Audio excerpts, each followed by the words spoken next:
सोचा था तड़पाएंगे हम उन्हें, किसी और का नाम लेके जलाएंगे उन्हें।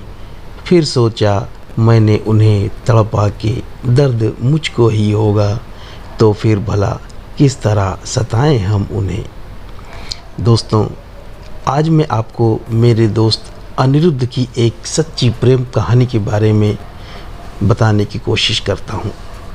उम्मीद करता हूँ कि इस लव स्टोरी को पढ़कर आपके आंखों में आंसू ज़रूर आ जाएंगे। मेरा दोस्त अनिरुद्ध हमारे कॉलेज की चित्रा नाम की लड़की से बहुत प्यार करता था। चित्रा भी अनिरुद्ध को अपनी जान से अधिक प्यार करती थी। कुछ ही दिनों बाद दोनों एक दूसरे से शादी करने वाले थे, लेकिन एक दिन ऐसा हुआ कि एक छोटी सी बात को लेकर दोनों के बीच झगड़ा हो गया। धीरे धीरे उनका झगड़ा इतना बढ़ गया कि चित्रा ने अनिरुद्ध से ब्रेकअप करने का फैसला कर लिया। अनिरुद्ध किसी भी कीमत पर चित्रा को खोना नहीं चाहता था, क्योंकि वह उससे बेहद प्यार करता था। चित्रा ने अनिरुद्ध को कॉल करना और मिलना जुलना भी बंद कर दिया।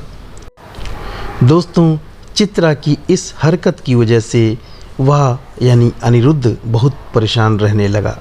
कई महीने गुजर गए, लेकिन दोनों एक दूसरे से बात नहीं करना चाहते थे। एक दिन मैंने अनिरुद्ध को किसी भी तरह से समझाकर चित्रा से मिलने के लिए भेजा। मेरी बात मानकर अनिरुद्ध उससे मिलने चला गया था। मेरे कहे अनुसार अनिरुद्ध ने जाते ही चित्रा से माफ़ी मांगी। कुछ ही देर बाद मैं भी वहाँ पर पहुँच गया और दोनों के बीच झगड़ा शांत करा देता हूँ। दोस्तों, अब फिर से दोनों के बीच वही प्यार पैदा हो गया था।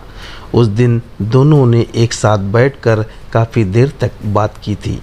उनको देखकर मुझे लग रहा था कि शायद दोनों ने ही एक दूसरे को बहुत मिस किया होगा।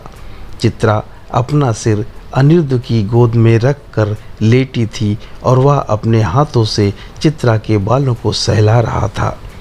उस पल दोनों ऐसा महसूस कर रहे थे जैसे बरसों बाद एक दूसरे से मिले हों।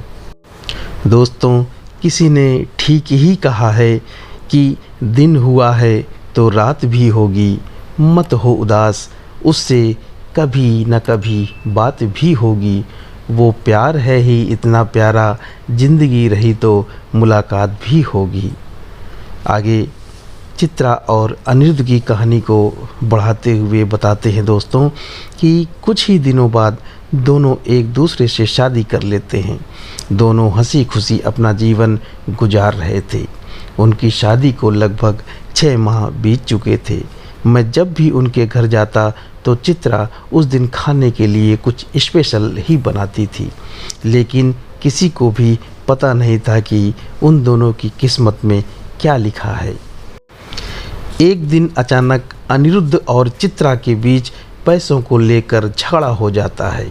उस दिन चित्रा ने अनिरुद्ध को बहुत बुरा भला कह दिया था। चित्रा ने कहा, तुम्हारी वजह से मैं बहुत परेशान हूँ। तुम्हारे साथ रहकर मेरी ज़िंदगी बर्बाद हो गई है। प्लीज़ तुम मुझे अकेला छोड़कर चले जाओ, मैं तुमसे तलाक चाहती हूँ। चित्रा के मुंह से इन शब्दों को सुनने के बाद अनिरुद्ध को धक्का सा लगा और इसकी आंखों में आंसू आ गए। अनिरुद्ध ने चित्रा को बहुत देर तक समझाया, लेकिन वह एक ही रट लगाकर बैठ गई कि मुझे सिर्फ तुमसे तलाक चाहिए। उसके बाद अनिरुद्ध ने सोचा कि चित्रा उसे पसंद नहीं करती है, इसलिए वह उसे छोड़कर कहीं दूर चला जाएगा और वापस कभी भी मुड़कर नहीं आएगा। दोस्तों, बिना तलाक दिए अनिरुद्ध अपना सामान पैक करके वहाँ से चला जाता है। लगभग 6 माह गुजर गए थे। अनिरुद्ध का कहीं भी पता नहीं चल रहा था। एक दिन मैं जैसे ही उसके घर पहुँचता हूँ तो चित्रा मुझे सारी बातें बता देती है। चित्रा ने मुझसे कहा, मैंने कभी सोचा नहीं था कि अनिरुद्ध मुझे छोड़कर चला जाएगा। इतनी सी बात पर नाराज़ होकर भला कोई छोड़कर जाता है। इतना कहने के बाद दोस्तों चित्रा रोने लगती है। तब मैंने कहा, भाभी जी आप चिंता मत कीजिए, अनिरुद्ध जहाँ कहीं भी होगा मैं उसे ढूंढ कर लाऊंगा, आप मुझ पर विश्वास कीजिए। तभी चित्रा ने रोते हुए कहा, उसे घर छोड़कर गए हुए लगभग 6 महीने हो चुके हैं, लेकिन एक दिन भी मुझे उसने कॉल करके मेरा हालचाल नहीं पूछा। उसे पता नहीं कि मैं उसे कितना प्यार करती हूँ। उसके बाद वह रोते हुए कमरे के अंदर चली जाती है। वो हमसे बिछड़ के दूरियां कर गई, न जाने क्यों ये मोहब्बत अधूरी रह गई। अब हमें तन्हाइयाँ चुभती है तो क्या हुआ, कम से कम उसकी सारी तमन्नाएं पूरी हो गई। दोस्तों, मैं अपनी जेब से मोबाइल निकालकर अपने दोस्तों से अनिरुद्ध के बारे में पूछताछ कर रहा था। तभी अचानक चित्रा के फ़ोन पर एक कॉल आई, जिसने मुझे और चित्रा को अंदर से झकझोर करके रख दिया। वह कॉल पुलिस स्टेशन से था और उन्होंने बताया कि उनके पति अनिरुद्ध का एक रोड एक्सीडेंट हो गया है, जिसमें उनकी मौत हो गई है। यह सुनकर दोस्तों चित्रा ऊपर से गिर जाती है और बेहोश हो जाती है। इस बात को सुनकर मैं भी एकदम टूट चुका था, क्योंकि मैंने भी मेरा सबसे अच्छा दोस्त खो दिया था। मैं किसी भी तरह से खुद को संभाल कर चित्रा को अस्पताल में भर्ती करा देता हूँ।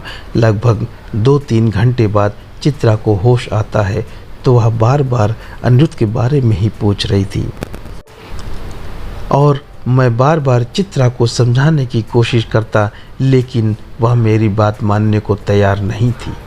अनिरुद्ध के जाने के बाद चित्रा पूरी तरह से अकेली हो गई थी। चित्रा के दिल के दर्द को मैं अच्छी तरह से समझ रहा था, लेकिन अनिरुद्ध दुनिया छोड़कर जा चुका था। दोस्तों, एक अच्छा दोस्त होने के नाते मैंने चित्रा को कठिन परिस्थितियों में खुद को संभालने के लिए समझाया। अनिरुद्ध के जाने के बाद चित्रा ने उसे बहुत याद किया, लेकिन चित्रा के लिए वह सिर्फ यादें बनकर रह गया। आज भी चित्रा ने दोबारा शादी नहीं की, वह केवल अनिरुद्ध की यादों के सहारे ही जिंदा रहना चाहती है। दोस्तों, चित्रा और अनिरुद्ध की यह कहानी आपको कैसी लगी, प्लीज़ हमें कमेंट में बताइएगा। अच्छी लगी हो तो इसे लाइक और शेयर कर दीजिएगा। साथ ही हमारा चैनल भी आप सब्सक्राइब कर सकते हैं, ताकि इसी तरह की सैड स्टोरी आपको देखने को मिलती रहे।